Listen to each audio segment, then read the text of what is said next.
विद्यार्थियों okay biology में एक बार फिर से आपका स्वागत है।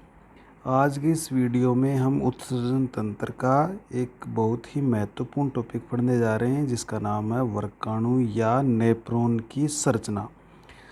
तो वर्गाणु या नेफ्रॉन क्या होते हैं, इसकी संरचना कैसी होती है, इनमें कौन कौन से भाग होते हैं, तो हम इसको इस वीडियो में डिटेल से पढ़ेंगे। वर्गाणु या नेफ्रॉन को हमें वैसे लिखते हैं इसको नेफ्रॉन, या इसको हम एक नाम और इसको यूरिनीफेरस ट्यूबल्स भी इसको बोलते हैं। ये नलिकाएं होती है। यूरिनीफेरस का मतलब है यूरिन को धारण करने वाली या यूरिन का निर्माण, जिसमें यूरिन का निर्माण होता है, ऐसी नलिकाएं होती है या इनको नेफ्रॉन कहते हैं।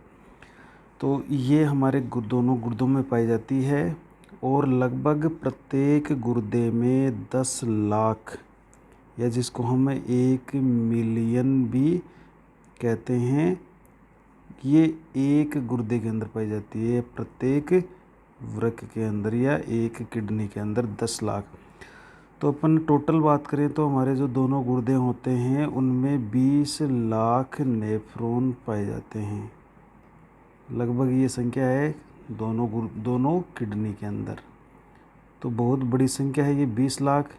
छोटे से जो गुर्दे होते हैं उनमें 20 लाख नेफ्रॉन होते हैं और वो लगातार अपना काम करते हुए मूत्र का निर्माण करते हैं। ये जो नेफ्रॉन होता है इसको हम क्या कहते हैं, तो ये हमारे गुर्दे की या वृक्क की संरचनात्मक यानी संरचना भी बनाता है और क्रिया भी करता है। मतलब मूत्र निर्माण, जो किडनी का मुख्य काम है ब्लड से अवशिष्ट पदार्थों को अलग करने की प्रक्रिया, मूत्र का निर्माण, उसको ये संपन्न करता है। तो वृक्क की संरचनात्मक और क्रियात्मक इकाई होता है। तो नेफ्रॉन किसे कहेंगे? वृक्क की संरचनात्मक और क्रियात्मक इकाई को नेफ्रॉन कहेंगे। इसकी एक ये क्या होती है, ये जो नेफ्रॉन होते हैं ये कुंडलित नलिकाएं होती है। जैसा कि हमने इसको यूरिनीफेरस ट्यूबल्स कहा था, ये कुंडलित नलिकाएं हैं जिसके अंदर मूत्र यानी यूरिन का निर्माण होता है, उनका निर्माण होता है। ये जो वृक्क होती है, इन्हें जो नेफ्रॉन होते हैं या वृक्कों में पुनरुद्भवन की क्षमता नहीं होती। ये इसका एक मान लीजिए आप नेगेटिव पॉइंट मान लीजिए कि गुर्दे हैं वो पुनरुद्भवन नहीं कर सकते। एक बार इसकी ये जो कोशिकाएं हैं, संरचनात्मक क्रियात्मक जो इसकी इकाई है, ये एक बार नष्ट हो जाती है तो इसका रीजनरेशन या पुनरुद्भवन नहीं हो पाता है। तो इसमें पुनरुद्भवन की, हमारे गुर्दे जो होते हैं उनमें पुनरुद्भवन की क्षमता नहीं होती। जैसे लिवर में पुनरुद्भवन की क्षमता खूब ज़्यादा होती है, उस तरह की पुनरुद्भवन की क्षमता हमारे वृक्कों में नहीं पाई जाती है। अब पढ़ते हैं अपन कि ये जो नेफ्रॉन है इसकी संरचना में कौन कौन से भाग होते हैं। तो मेन अपना टॉपिक है नेफ्रॉन, जिसको हिंदी में वर्गाणु भी कहते हैं, की संरचना। तो इसकी संरचना में देखिए, अपने इसकी संरचना देखिए तो इसको आपको तीन भाग इसके होते हैं मेनली। अब वो कौन कौन से भाग होंगे वो देखिए, अपन एक बार लिख देते हैं। पहले भाग को हम कहते हैं मेलफिगिकाई, या इसको अपन कहते हैं मेलपिगी कणिका, और इसी के कारण है वो कोर्टेक्स है, वो दानेदार दिखाई देता है। तो हम इसको मेलपिगिकाई या मेलपिगी कणिका, और अंग्रेजी में इसको अपन इस तरह से लिखते हैं मेलपिगियन कॉर्पल्स और मेलपिगियन बॉडी। इसको बॉडी काय या कणिका कॉर्पल्स इसको कह देते हैं। दूसरा इसका एक छोटा सा पार्ट होता है गिरवा, जिसको अपन नेक भी बोलते हैं। और तीसरा इसका जो महत्वपूर्ण भाग होता है उसको अपन स्रावी नलिकाएं या सेक्रेटरी ट्यूबल्स इसको कह देंगे, सेक्रेटरी ट्यूबल्स इसको अपन कह देंगे। तो ये इसको एक ध्यान रखिए, जो स्रावी नलिका है इसको वर्गाणु का काय भी कहते हैं, वर्गाणु काय, या बॉडी ऑफ नेफ्रॉन भी कहते हैं, बॉडी ऑफ नेफ्रॉन भी इसको कहते हैं, जो स्रावी नलिकाएँ होती हैं उनको। सिक्रेटरी ट्यूबल्स, ये 3 टाइप के पढ़ेंगे, सॉरी अपन 3 टाइप के पढ़ेंगे इसमें। ये 3 तरह की रहेगी, जिसके अपन समीपस्थ कुंडल नलिका, समीपस्थ कुंडलित नलिका, जिसको अपन शॉर्ट में क्या कहेंगे, पीसीटी कह देंगे। और उसके बाद में अपन पढ़ेंगे हेनले का लूप, जो इसका पार्ट रहेगा। और तीसरा इसका पार्ट रहेगा, जो ये 3 तरह की होती है, एक समीपस्थ कुंडल नलिका, इसके बाद में होता है हेनले का लूप, और इसके बाद में होती है दूरस्थ कुंडल नलिका, दूरस्थ कुंडलित नलिका, जिसको डिस्टल कन्वर्टर ट्यूबल्स या डीसीटी कहेंगे अपन। तो ये इसके मुख्य संरचना के इसके पार्ट है। तो हम मुख्यतः इसके 3 पार्ट ही पढ़ते हैं, मेलपीगी काय या कणिका, गिरोह, और तीसरा स्रावी नलिकाएँ। तो अपन इसका जो लेबल डायग्राम है वो बना के देखते हैं कि किस तरह से इसकी संरचना होती है। तो होता क्या है कि नेफ्रॉन में क्या होता है कि अगर अपन इसके ऊपर की शीर्ष भाग देखें तो इसमें एक प्यालेनुमा संरचना होती है इस तरह से, इसके अंदर एक प्यालेनुमा संरचना होती है। और ये जो संरचना है, ये इसके अंदर इस तरह से एक प्यालेनुमा संरचना है, और इस प्यालेनुमा संरचना का नाम है बोमेन संपुट। ये इसको बोलते हैं बोमेन्स कैप्सूल, इसको अपन कहते हैं। ये एक इंग्लिश डॉक्टर थे, ब्रिटिश डॉक्टर विलियम बोमेन, उनके नाम पर रखा गया है। तो ये बोमेन नाम एक डॉक्टर थे, उनके नाम पर इसका नाम बोमेन कैप्सूल रखा गया है। तो इसमें क्या होता है, जैसे अपने गुर्दे पड़े थे तो उसमें वर्कीय धमनी आती है। तो वर्कीय धमनी की एक शाखा, छोटी शाखा है, वो वहाँ से विभाजित होकर इस एक जो नेफ्रॉन का जो बोमेन कैप्सूल है उसके अंदर आकर गुच्छा बनाती है। तो देखिए इस तरह से एक वर्कीय धमनी की एक शाखा आती है, और वो यहाँ पे आके केशिकाओं का इस तरह से गुच्छा बना लेती है। ये जैसे केशिकाओं का एक गुच्छा बना लिया इसने, और ये फिर वापस बाहर चली जाती है। जो ये बाहर जाती है, इसका व्यास है वो कम होता है, ये इस तरह से। तो जो ये वर्कीय धमनी की एक शाखा आ रही है, इस शाखा को हम कहते हैं अभिवाही धमनिका। ये देखो रक्त लेके आएगी धमनिका, अभिवाही धमनिका कह देंगे, इसको कह देंगे एफरेंट। जब धमनी छोटी छोटी शाखा में बट रहती है तो उसको अपन आर्टेरियोल्स बोलते हैं। तो आर्टेरियोल,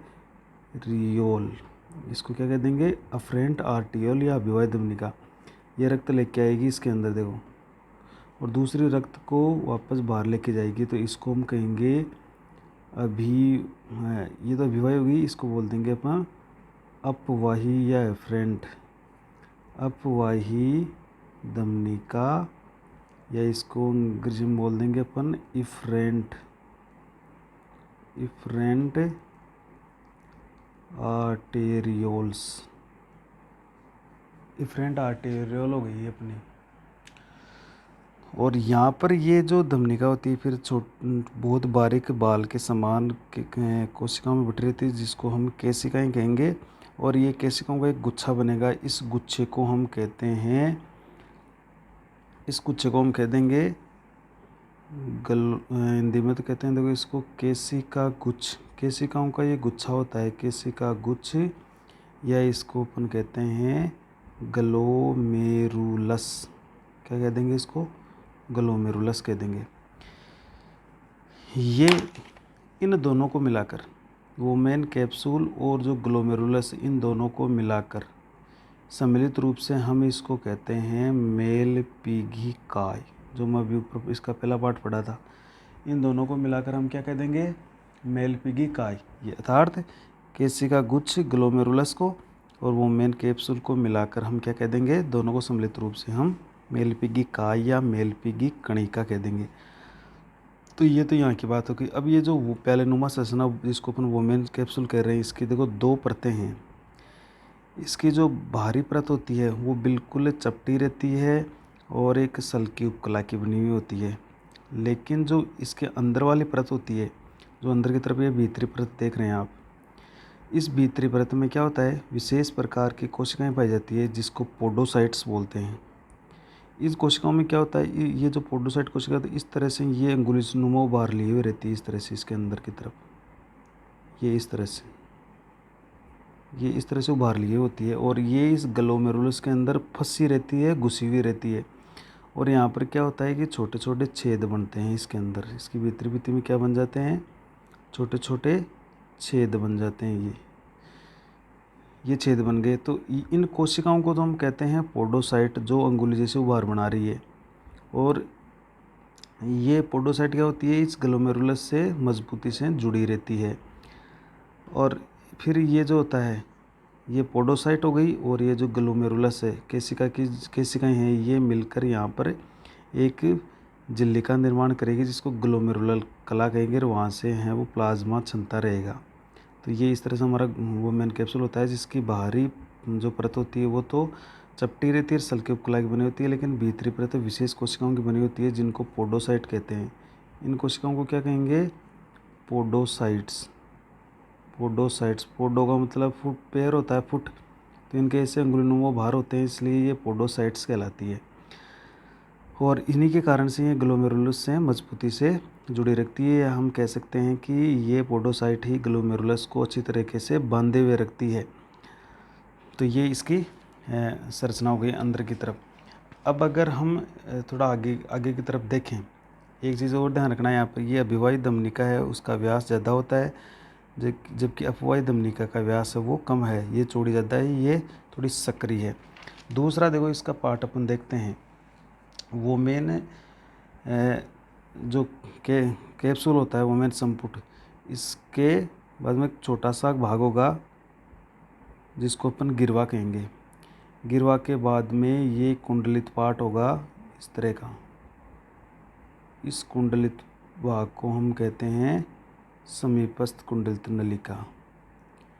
इस पार्ट को क्या कहेंगे, समीपस्थ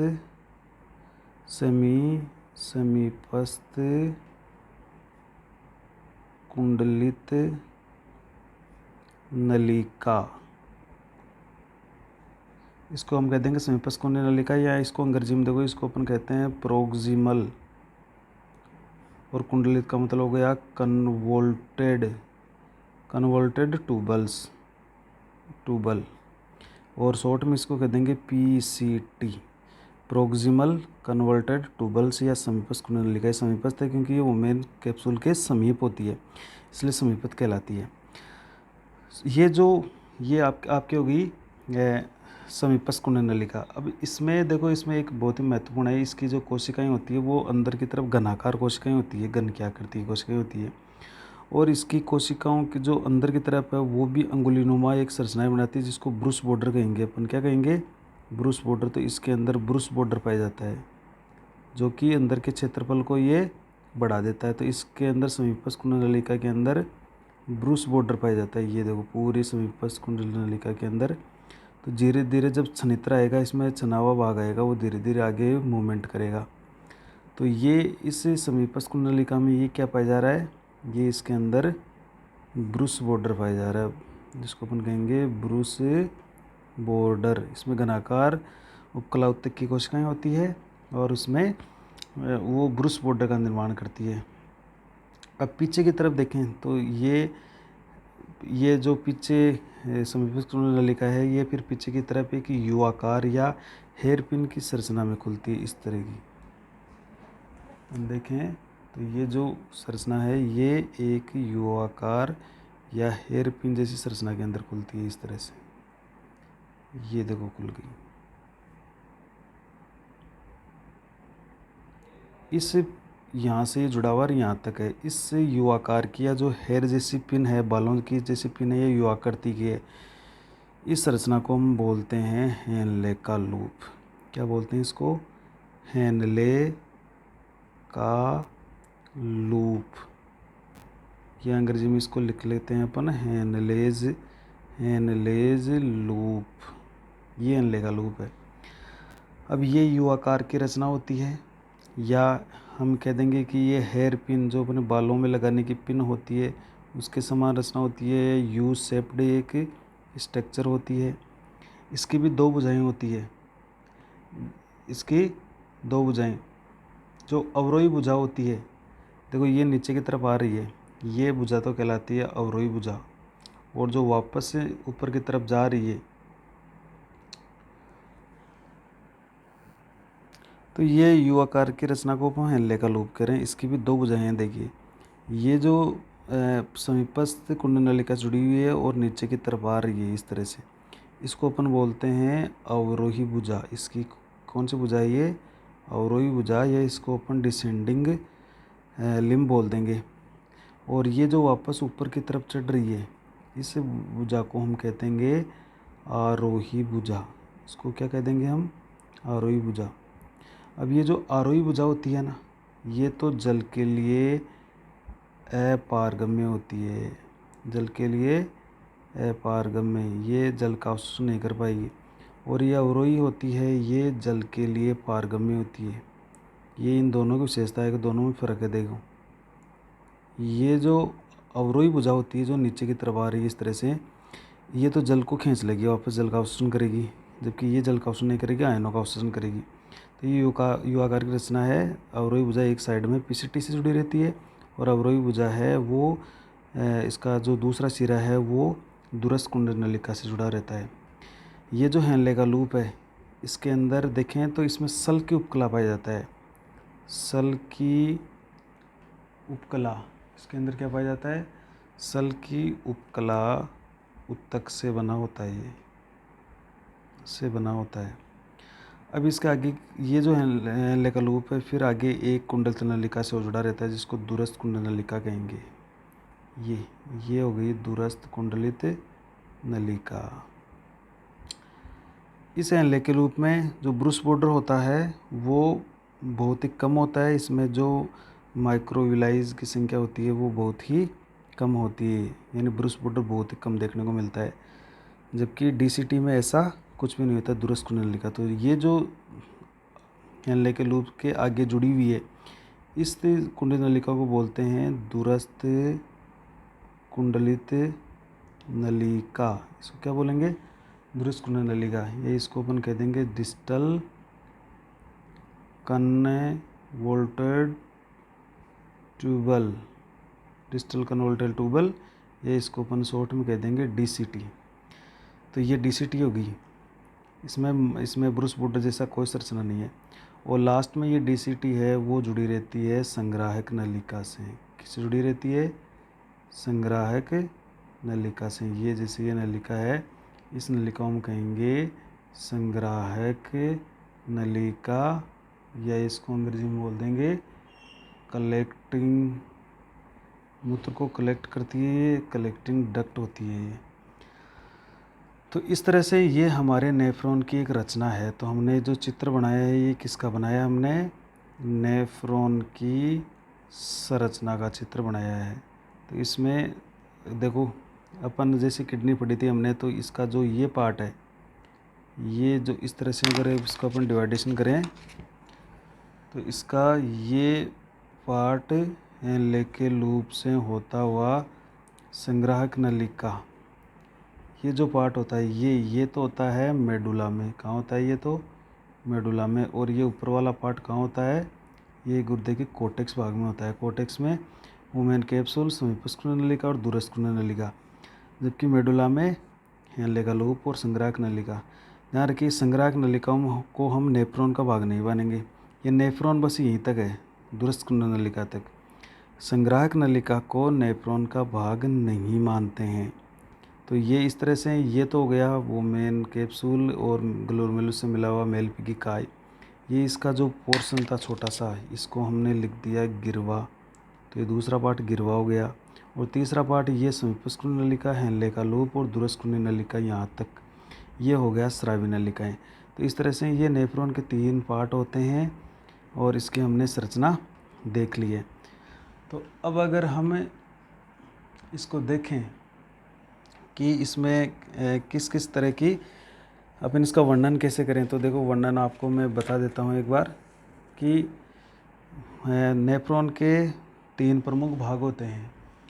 मेलपीगी काय या मेलपीगी कणिका, ये जो आप देख रहे हैं, तो ये नेफ्रॉन का शुरुआती भाग है, ये प्रारंभिक भाग है। ये एक प्यालेनुमा रचना से बना होता है, जिसे वोमेन कैप्सूल कहते हैं। ये जो वोमेन कैप्सूल है, वोमेन संपुट है, ये एक इंग्लिश या ब्रिटिश डॉक्टर थे, विलियम बोमेन, उनके नाम पर है। ये देखो, विलियम बोमेन के नाम पर है। इस प्यालेनुमा रचना अर्थात बोमेन संपुट में बहुत ही बारीक रुधिर केशिकाओं का एक घना जाल या गुच्छा पाया जाता है, जिसको हम केशिका गुच्छ या ग्लोमेरुलस कहते हैं। तो ये ग्लोमेरुलस हो गया। अब आगे हम क्या लिख सकते हैं कि वोमेन का संपुट और केशिका गुच्छ अर्थात ग्लोमेरुलस, इन दोनों को मिलाकर हम मेलपीगी काय या मेलपीगी कणिका कहते हैं। तो एक मेलपीगी साइंटिस्ट हैं, उनके नाम के आधार पर इसका नाम मेलपीगी है। अब देखिए, यानी एक इटली के एक डॉक्टर हुए हैं मेलपीगी, मार्सेलो मेलपीगी। तो उन मार्सेलो मेलपीगी के नाम पर, ये बायोलॉजिस्ट भी थे, मेलपीगी बायोलॉजिस्ट थे और इटली के डॉक्टर थे। तो उनके नाम के आधार पर इस वोमेन कैप्सूल और केशिका गुच्छ को मिलाकर जो रचना बन रही है, ये यहाँ पर इस रचना को मेलपीगी काय नाम दे दिया गया, मार्सेलो मेलपीगी के नाम के आधार पर। तो ये अपना मेलपीगी काय बन गया। अब देखिए, वोमेन कैप्सूल जो है उसमें वर्ग धमनी की एक शाखा रक्त लेके आती है। इस शाखा को अभिवाही धमनिका कहते हैं या एफरेंट आर्टेरियोल्स कहते हैं। और रक्त को वापस ले जाने के लिए इस वोमेन संपुट से एक धमनिका निकलती है, जिसको अपवाही धमनिका या इफरेंट आर्टेरियोल्स कहते हैं। इफरेंट आर्टेरियोल्स अपन कह देंगे। ये यहाँ पर ध्यान रखने वाली बात ये है कि देखो, अभिवाही धमनिका थोड़ी मोटी ज़्यादा है, अपवाही धमनिका पतली है।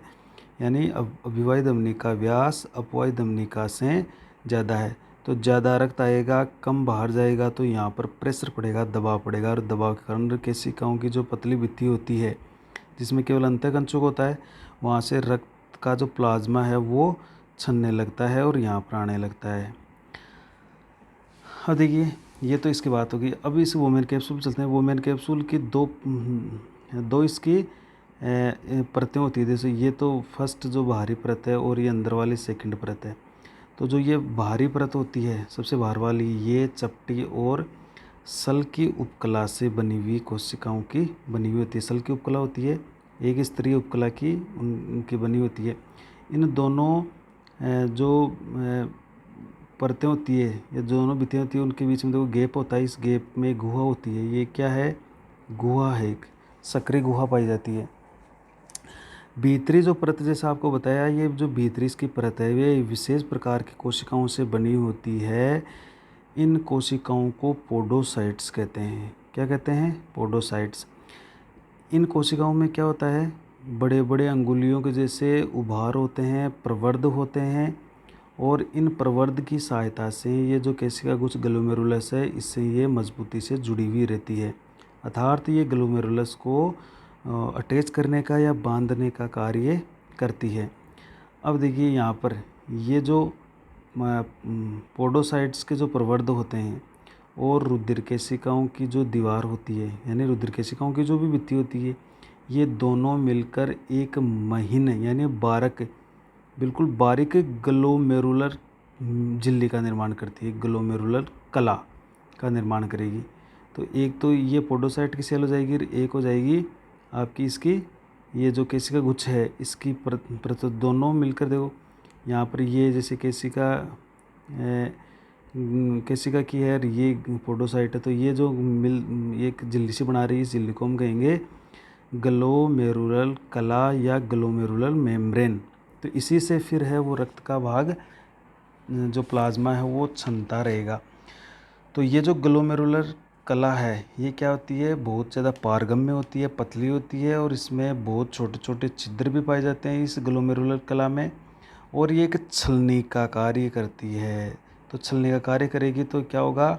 यहाँ से जब प्रेशर लगेगा ब्लड का तो यहाँ से ब्लड के प्लाज्मा जो है उसका अधिकांश भाग अपशिष्ट के साथ साथ उपयोगी पदार्थ भी यहाँ पर छन जाते हैं, फिल्टर हो जाते हैं। तो ये जो छिद्र होते हैं इनके कारण से यहाँ पर जो फिल्टर की दर होती है वो ज़्यादा हो जाती है।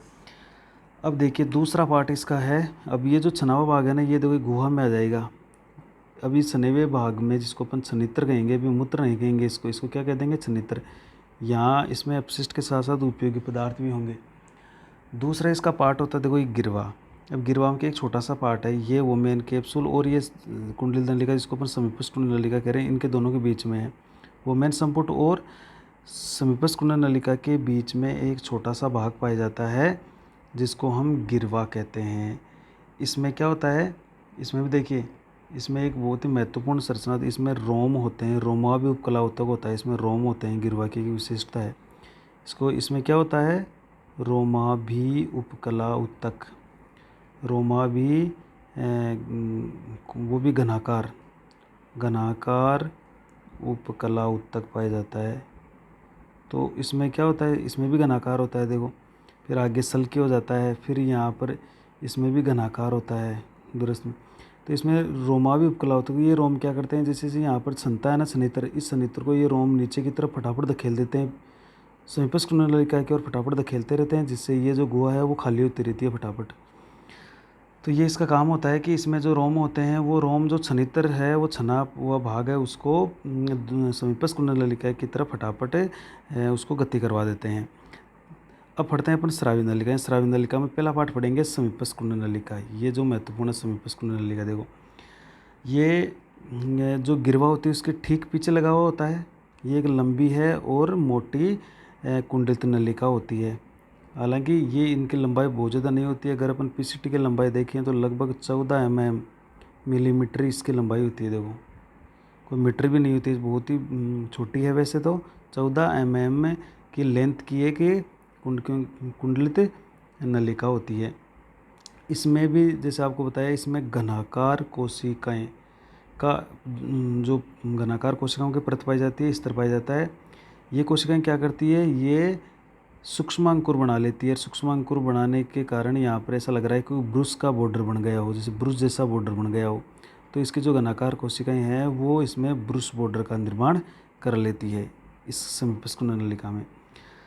तो ये ब्रुश बॉर्डर क्या करेगा, जो सनित्र होगा ना, उस सनित्र को धीरे धीरे आगे की तरफ खिसकने देगा और उसमें जो उपयोगी पदार्थ है उसके पुनः अवशोषण में मदद करेगा। तो ये पार्ट कहाँ होता है, कोर्टेक्स में स्थित होता है। अब ये तो हो गया आपका समीपस्थ कुंडली नलिका, मतलब ये कुंडलित और मोटी नलिका है। इसमें घनाकार उपकला उत्तक का ये बनी होती है। इसकी उपकला उत्तक की जो कोशिकाएं होती है घनाकार, वो सूक्ष्मांकुर बना लेती है, माइक्रोविलाई बना लेती है, जिससे ब्रुश बॉर्डर का निर्माण होता है।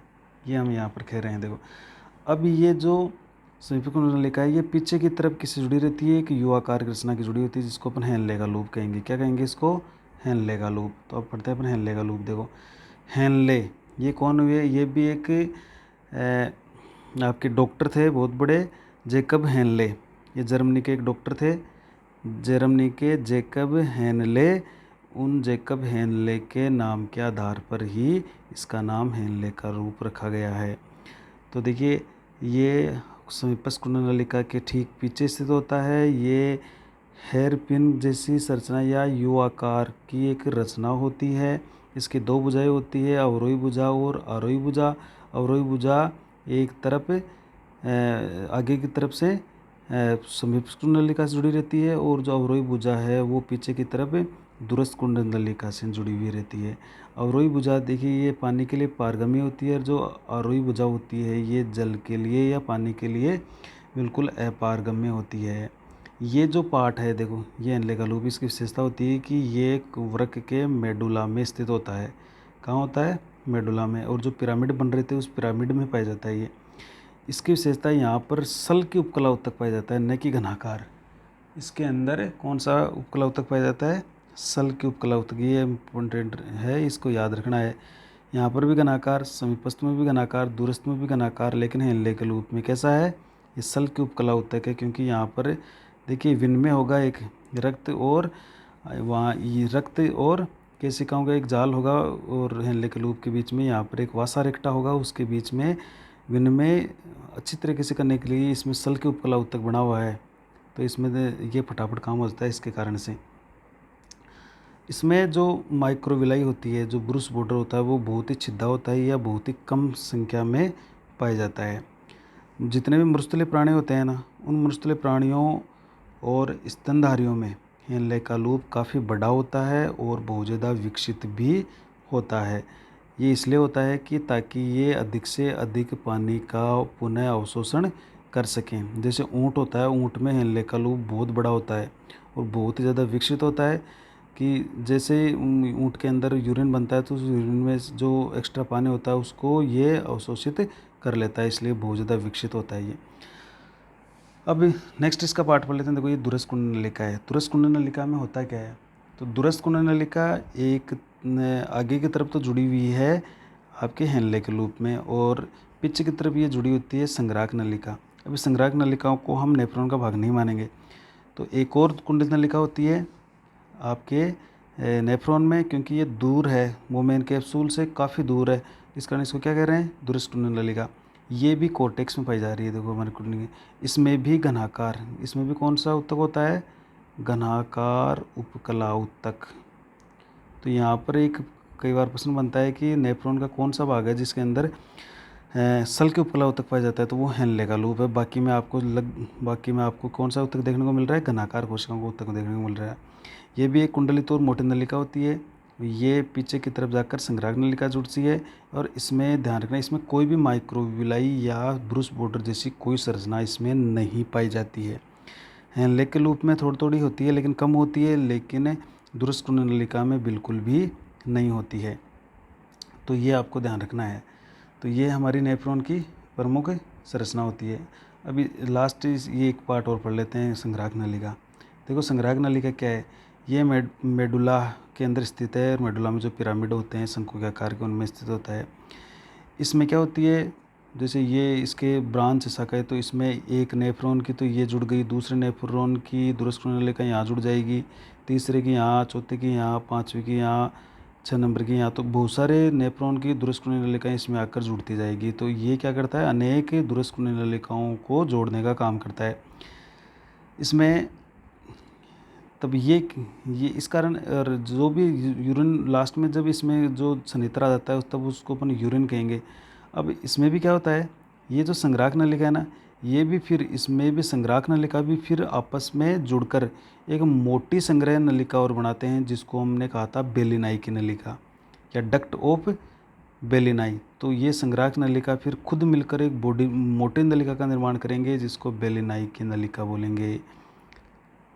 और हमने कहा था कि बेलिनाई की नलिका है वो एक रीनल पेपिला एक छेद से खुलती है, जो माइनर कैलिसेस होता है उसके अंदर जाकर खुल जाती है, और माइनर कैलिसेस से फिर मेजर कैलिसेस और रीनल पेल्विस से होता हुआ जो मूत्र है वो मूत्राशय के अंदर पहुंच जाता है। ये जो आपकी कलेक्टिंग डक्ट है बेलिनाई की नलिका है, और ये जो हेनले का लूप है, इन तीनों के कारण ही देखो यहाँ पर यह मुख्य रूप से हेनले का लूप और संग्रह नलिका, इनके कारण जो हमारे पिरामिड होते हैं वृक्क के मेडुला में वो रेख ही दिखाई देते हैं, आपको बताया था। और ये भी ध्यान रखना है कि संग्राहक नलिका को हम नेफ्रॉन का भाग या पार्ट नहीं मानते हैं। तो नेफ्रॉन का पार्ट केवल दूरस्थ कुंडल नलिका तक ही माना जाता है। तो ये तो हो गया हमारे नेफ्रॉन की संरचना। अब देखिए इसमें एक महत्वपूर्ण अपन और पढ़ लेते हैं। एक इसमें एक संरचना ऐसी है कि जैसे ये हमने अपनी नेफ्रॉन पढ़ा था और ये हमारी दूरस्थ कुंडल नलिका है और ये हमारा हेनले का लूप है, ये हेनले का लूप है, और ये हो गई दूरस्थ कुंडल नलिका वापस, और ये संग्राहक नलिका। तो यहाँ पर क्या होता है कि जो वोमेन कैप्सूल है उसमें जो अभी एक छोटी सी की वापस धमनिका निकल रही थी, ये धमनिका निकल कर आगे क्या होती है, इस वर्क जो नलिका, अब वर्क नलिका जब काम करेगी तो इनको खुद को भी क्या चाहिए? पोषक पदार्थ चाहिए, ऑक्सीजन चाहिए। तो ये जो अपवाही धमनिका होती है ना, अपवाही धमनिका, ये क्या होती है? इन वर्क नलिकाओं के चारों ओर छोटी छोटी केशिकाओं में बटकर एक जाल बना लेती है, जैसे ये आएगी और इस आपके ये जो समीपस्थ कुंडली नलिका है इसके चारों ओर इस तरह से केशिकाओं का एक जाल बना लेगी ये, और दूरस्थ कुंडली नलिका के चारों ओर भी एक इस तरह का जाल बना लेगी, सबके चारों ओर एक जाल बना लेगी। और हेनले के लूप के चारों ओर भी जाल बना लेगी। लेकिन हेनले के लूप में क्या होता है, इस तरह से जाल बनता है इसकी, इस तरह से इसके चारों ओर, इसके समांतर ही इसके जाल बनेगा। जैसा ये मूव कर रहा है वो उसी की तरह इसके अंदर जाल बनेगा इस तरह से। तो इस तरह से इसमें इनको पोषक पदार्थ की आपूर्ति के लिए इनके अंदर अपवाही जो धमनिका है अपवाही, वो केशिकाओं में बटकर एक जाल बना लेती है। तो हम ये कह देंगे कि वो मेन कैप्सूल से अपवाही धमनिका निकलकर वृक्क नलिकाओं के चारों ओर केशिकाओं का एक जाल बना लेती है। ठीक है, ये जो केशिकाओं का जाल है इसको हम कहते हैं परिनलिका केशिका जाल। इसको क्या कहते हैं अपन, परिनलिकी केशिका जाल। इस जाल को अपन कह देंगे आपका परिनलिका केशिका जालक, इसको कह देंगे। लेकिन ये जो केशिकाओं का जो जाल होता है ये हेनले के लूप के चारों ओर भी पाया जाता है, और इसका विशिष्ट नाम है फिर जो हेनले के लूप के चारों ओर पाया जाता है ना, इसका विशिष्ट नाम है, इसको हम कहते हैं वासा रेक्टा। ये याद रखिएगा, इसको क्या बोलते हैं, वासा रेक्टा। जो हेनले के लूप के चारों ओर पाया जाता है उसको वासा रेक्टा कहा जाता है। और फिर ये जो केशिकाएं हैं फिर ये दूसरी तरफ जाकर वृक्क सिराओं से मिल जाती है और फिर रक्त को लेके जाती है। वासा रेक्टा का मतलब होता है, वासा का मतलब वेसल्स और रेक्टा का मतलब रेक्टस यानी सीधी सीधी ये वेसल्स होती है। ये क्या होती है, एक सीधी केशिकाओं की एक श्रृंखला होती है जो हेनले के लूप के समानांतर स्थित होती है। जैसे हेनले का लूप नीचे की तरफ आ रहा है तो भी ये नीचे की तरफ आएगी, हेनले का लूप ऊपर की तरफ जा रहा है तो भी ऊपर की तरफ जाती है।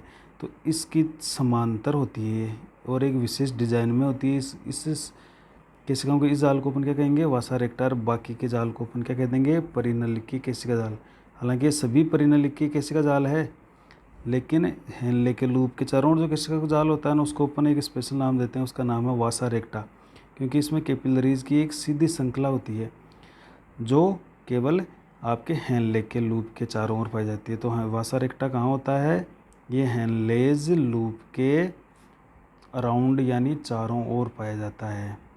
अभी ये यहाँ पर इसलिए मैं जोड़ दे रहा हूँ क्योंकि आगे एक बहुत ही महत्वपूर्ण बात आएगी, प्रतिधारा विनिमय। तो उसमें ये होगा कि इन केशिकाओं में रक्त प्रवाह है, हेनले के अंदर जो छनित्र का प्रवाह होगा उसके ठीक विपरीत होने वाला है। जैसे यहाँ पर इसके अंदर नीचे की इस हेनले के लूप में छनित्र नीचे की तरफ बह रहा है इस तरह से, फिर यहाँ पर ऊपर की तरफ जा रहा है।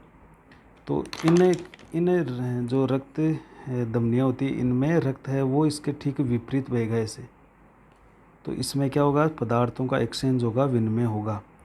तो जो किडनी में नहीं छनेंगे तो उसको अपन श्रावण की प्रक्रिया बोलेंगे, तब ये यहाँ पर ज़्यादा काम में आएगा। तो आज के इस वीडियो में हमने नेफ्रॉन की आपको पूरी तरह से संरचना का हमने वर्णन किया है। आशा करते हैं कि आपको ये वीडियो ज़रूर पसंद आया होगा।